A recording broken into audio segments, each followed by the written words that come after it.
আপনি কি VPN use করতে চাচ্ছেন আপনার ফেসবুক অ্যাকাউন্টের জন্য? সেটি কতটা নিরাপদ হবে সেটি কি আপনারা জানেন? জানেন না? চলুন আপনাদের এই বিষয় নিয়ে একটু সচেতন করাই। ধরুন আপনারা ভিপিএন দিয়ে সার্চ দিলেন এখানে।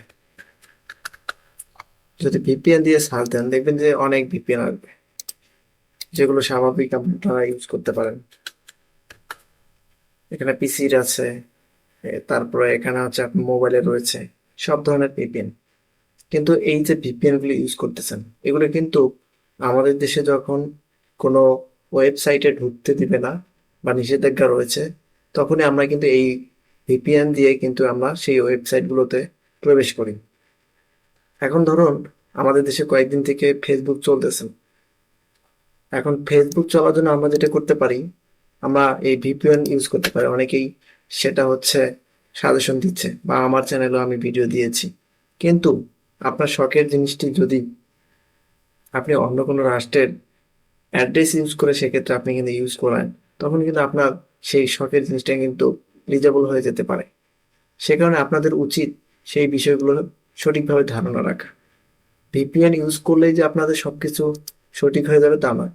ধরেন যে আপনাদের এলাকাতে বা আপনাদের দেশে এখন কিন্তু মানুষ ফেসবুক বা সোশ্যাল মিডিয়াতে কম রয়েছে, সেক্ষেত্রে আপনার ভিডিও দিয়েও কিন্তু লাভ হবে না। এখন আপনি এই অসময়ে যদি ভিডিও দিয়ে আপনি যদি ভালো কিছু করতে চান, কখনোই সম্ভব নয়। তাহলে ভিপিএন ইউজ করে আপনার শখের প্রোফাইলটি কেন আপনি বিপদে ফেলবেন এই সময়টাতে? সে কারণে আপনাদের উচিত যে এই সময়ে এই ভিপিএন ইউজ করে আপনাদের ফেসবুক, টিকটক এই অ্যাকাউন্ট গুলো না চালাই উচিত। আমার যেটা মনে হয়, আপনারা যদি চান, ইচ্ছা করেন আপনারা চালাতে পারবেন। কিন্তু দেখেন এই যে ওয়েবসাইটে ঢুকতে পারতেছে না, এটা কিন্তু ভিপিএন এর মাধ্যমে ঢোকা যাবে। কিন্তু আপনারা ভিপিএন এর মাধ্যমে ঢুকেও কিন্তু লাভ হচ্ছে না।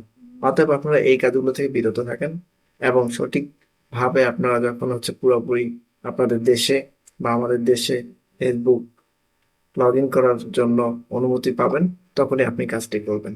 তার আগে করার দরকার নেই আপাতত, করলেও লাভজনক হবে না। সে কারণে আপনারা যদি বুঝে থাকেন, অবশ্যই আপনারা এই কাজটি করবেন। তো আজকের ভিডিও এ পর্যন্তই। কেমন লাগলো অবশ্যই কমেন্ট বক্সে জানাবেন। সকলে ভালো থাকবেন, সুস্থ থাকবেন। আল্লাহ হাফেজ।